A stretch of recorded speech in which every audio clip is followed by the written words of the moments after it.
Et ne soyez pas comme ceux qui se sont divisés et qui se sont disputés entre eux après avoir reçu des preuves manifestes de la vérité. C'est pour eux qu'un châtiment rigoureux a été prévu. Dans un autre verset, chapitre 6, verset 159, il dit Inna allazina farraku dinahum wa kanu shi'an lasta minhum fi shay innama amruhum ilallah summa yunabbi'uhum bima kanu yaf'alun. Quant à ceux qui ont divisé la religion et formé des sectes, leur affaire ne te concerne pas. Assurément, c'est à Allah de décider leur cas. Il les informera de ce qu'ils faisaient. Selon le Saint-Coran, il est strictement interdit de diviser la religion de Dieu. Et Dieu a dit qu'aux musulmans, ne faut jamais être comme les gens auparavant qui ont divisé la religion. Ils ont disputé n'importe comment. C'est ça qu'ils auront un châtiment rigoureux à cause de la division. Quand nous regardons dans les hadiths, dans la parole du prophète Mohammed, fondateur de l'islam, sallallahu alayhi wa sallam, le saint prophète sallam, dans une hadith, il a dit que la ya'tiyanna ala ummati ma ata ala bani Israël, que le temps viendra sur ma umma, dans ma communauté, tout comme c'était venu chez les enfants d'Israël. Qu'est-ce qui s'est passé avec les enfants d'Israël? Wa inna bani Israël tafarrakat ala sintane wa sab'ina milla wa taftariku ummati ala salasin wa sab'ina millatan kulluhum fin nari illa millatan wahida. Qalu man hiya ya Rasulallah? Qala ma'ana alayhi wa sahabi. Tirmizi Kitabul Iman. Que le Saint Prophète sallam, il a dit que les enfants d'Israël étaient divisés, les Juifs étaient divisés jusqu'à 72 sectes. Ou les musulmans, vous serez divisés jusqu'à 73. Un qui sera vrai, 72 iront dans l'enfer. Dans une hadith de Mishkat, Kitabul Ilm, le Saint Prophète sallallahu alayhi wa sallam, il a dit Yushiku an yati ala nasi zamanun la yabka min al-islam illa ismuhu wa la yabka min al-Quran illa rasmuhu masajiduhum amiratun wa hiya kharabun min al-huda wa ulama'uhum sharru man tahta adim as-sama. Que l'islam ne restera que le nom, le Saint Coran ne restera que les mots. Ils vont construire grand, joli mosquées, mais seront sans guide. Et leurs imams seront une mauvaise créature sur la terre. C'est Mishkat Kitabul Ilm. Aujourd'hui, il faut que nous sachions ce que les gens pensent, que l'islam, ils sont unis, les musulmans, ils sont unis. Maintenant, si ils sont unis, pourquoi chaque jour, ils sont en train de combattre jusqu'à tel niveau de tuer leurs frères musulmans, innocents, tuer les enfants, tuer les femmes, pendant que le prophète Mohammed sallam, il avait dit, même pendant la guerre, les Mecquois, quand ils ont attaqué aux musulmans pour exterminer les musulmans, quand Dieu a dit au prophète que dites à vos compagnons qu'ils vont partir pour se défendre, le saint prophète sallam, il a dit, vous allez partir dans la guerre, mais notre objectif n'est pas pour tuer les gens. Je vous conseille, dans la guerre, ne faut jamais tuer une femme, ne faut jamais tuer un enfant, ne faut jamais attaquer une personne qui est vieille, ne faut jamais couper les arbres de fruits, ne faut jamais tuer, attaquer une personne religieuse. Maintenant, les compagnons, ils ont demandé, Ya Rasulallah, nous allons attaquer à qui? Le Saint-Prophète sallam, il a dit, qui vous attaque?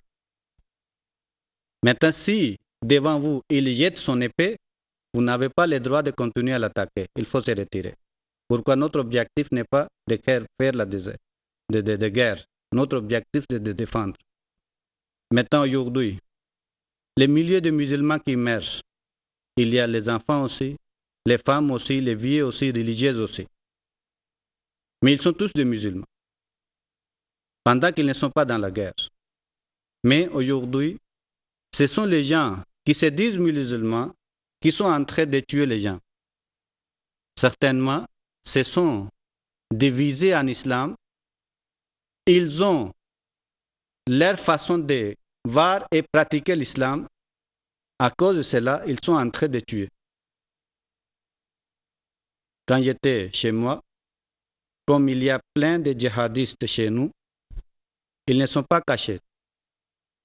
Ce sont les gens qui utilisent les versets coraniques et la parole du prophète. Et sur ça, ils sont basés, ils sont en train de toxiquer les gens, sans regarder les règles. Tout comme, par exemple, il y a une verset du Coran, il dit « Kotiba alaykumus siyam » que les carêmes sont prescrits pour vous, obligatoirement. Il faut jeûner pendant le mois de Ramadan. De la même manière, il dit que Dieu a dit « Kotiba alaykumul qital » que Dieu a prescrit la guerre pour vous. Obligatoirement, il faut faire la guerre. Il n'avance pas pour qui que la guerre était prédit ou prescrit. Ils sont basés sur ça. Ils présentent une hadith du prophète sallam pour dire que le paradis se trouve sous l'ombre de l'épée. C'est-à-dire qu'il faut à tout moment rester dans la guerre. Certainement, ce sont les gens aussi qui sont en train de pratiquer l'islam à leur manière. Mais ils sont en train de se baser sur le Saint-Coran et sur les hadiths. Aujourd'hui, je vous parle un peu qu'il y a beaucoup de sectes de l'islam qui sont en train de pratiquer à leur façon. Si quelqu'un vient pour dire que l'islam n'est pas divisé, il est dans la fausseté. Maintenant, si quelqu'un vient pour parler de l'islam, il faut qu'il définisse d'abord il est de qui. Pourquoi si je passe, tout le monde il me connaît, je suis un membre de la communauté musulmane Ahmadiyya internationale. À travers le monde, c'est connu. Maintenant, les autres côtés, nous connaissons que l'islam est divisé jusqu'à plus de 100 sectes. Maintenant, on ne peut pas cacher derrière un mot de musulman. Il faut définir sa foi, tout comme les djihadistes, ils définissent leur foi. Par exemple, les plus anciens, au premier siècle dans l'islam, depuis à l'époque du deuxième calife de l'islam, tout juste après la mort du prophète Mohammed sallam, la première secte de l'islam qui est née, c'est le chiitisme, les chiites. Il accepte que Ali, qui était quatrième calife de l'islam, ils disent qu'il avait droit d'être premier. Ce n'est pas dernier, ce n'est pas quatrième. Et les premiers trois califes, les premiers trois successeurs du prophète Mohammed sallam, ils n'acceptent pas. Il en jure à tout moment. Il dit que c'est Ali seul qui est le calife ou le successeur du prophète Mohammed sallam. Ils sont aussi divisés dans plusieurs sectes. Ça peut arriver jusqu'à 100 sectes, seulement les chiites. Et, par exemple, certaines sectes qui sont là, Imamia, Zaidiya, Al-Kisaniya. Et ils sont aussi les subdivisions. Certains disent, parmi les chiites qui dépassent toutes les limites, Ali qui est Dieu. Même, ils ont donné même le salam, et changé le salam. Même musulmans, ils disent assalamu alaykum, mais il y a certains chiites, ils ne disent pas assalamu alaykum. Il dit Ya Ali Madad. Et l'autre, il répond Mola Ali Madad. Signifie que oh Ali vient nous aider. L'autre, il répond Ali viendra vous aider. L'autre côté, qui se disent sunnites. Nous connaissons que chaque jour, il y a la guerre entre les sunnites et les chiites. Comme je vous ai dit que les chiites ne sont pas un seul secte, ils sont divisés jusqu'à 100 sectes. Les sunnites aussi, ce n'est pas un seul secte. il faut comprendre aussi que quand ils se divisent, ils disent que nous sommes vrais, les autres sont kafirs. C'est ça le combat chaque jour, qu'ils sont des mécréants. Par exemple, chez les sunnites, ils disent Hanafiya, Malikiya, Shafiya, Hamliya, Qadriya, Chishtiya, Naqshbandiya. Ce sont tous les sectes des sunnites. Et il y a encore leurs subdivisions aussi. Maintenant ici, dans les sunnites, chez nous, les sunnites qui sont connus comme les sunnites, ce sont les sectes que j'ai annoncés. Le wahhabisme, chez nous, on n'accepte pas qu'ils sont parmi les sunnites.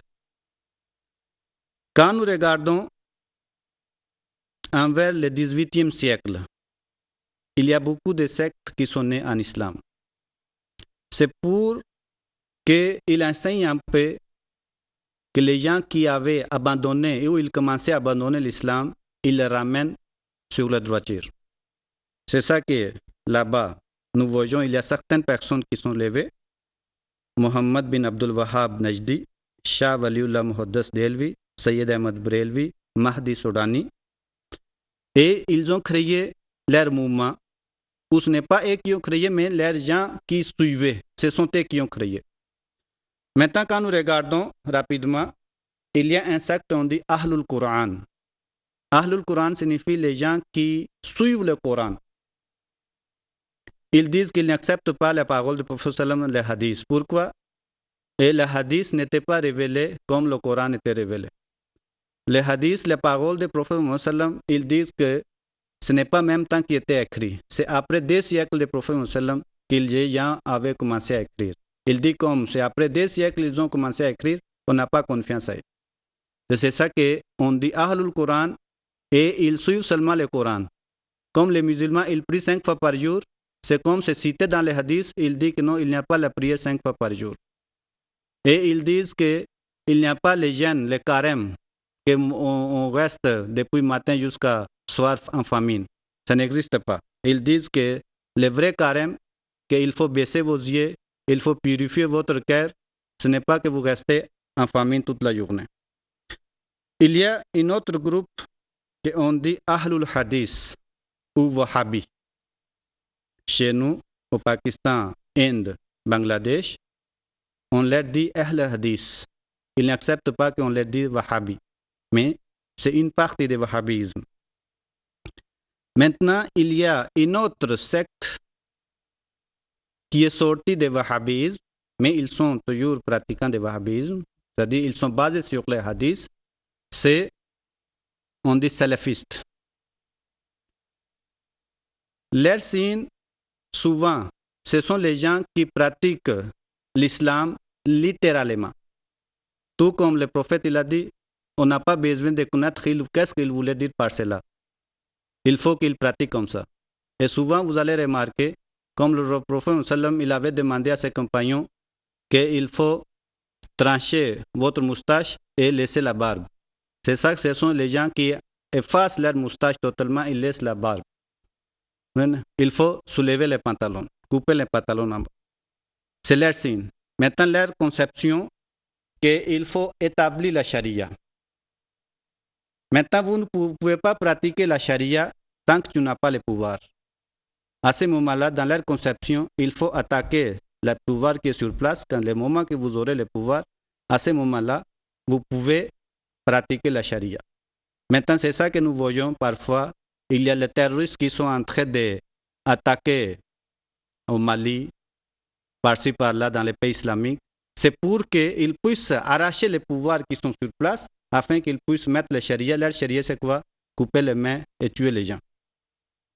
Maintenant, après cela, il y a une autre secte qui est tellement connue dans le monde, c'est Brelvia. Ce sont les gens qui disent que le prophète sallam n'était pas un homme comme nous. Il était une lumière. Et il accepte que le prophète sallam, il savait l'invisible. Et ce sont les gens souvent qui adorent les tombes. Il y a millions de gens aujourd'hui. Tout le monde le connaît. Et ce sont les gens qui disent que le prophète sallam, il n'était jamais mort. Quand on parle des prophètes, il vient pour répondre à notre appel. Et ce sont les gens qu'on considère aujourd'hui par les autres musulmans comme les idolâtres, les mouchriquines. Le sujet est tellement vaste, comme toujours le temps est petit, mais un jour encore, je vais continuer à parler sur ce sujet. Vous pouvez me contacter sur le numéro 05 555 42 18. 05 555 42 18. Assalamu alaikum wa rahmatullahi wa barakatuh.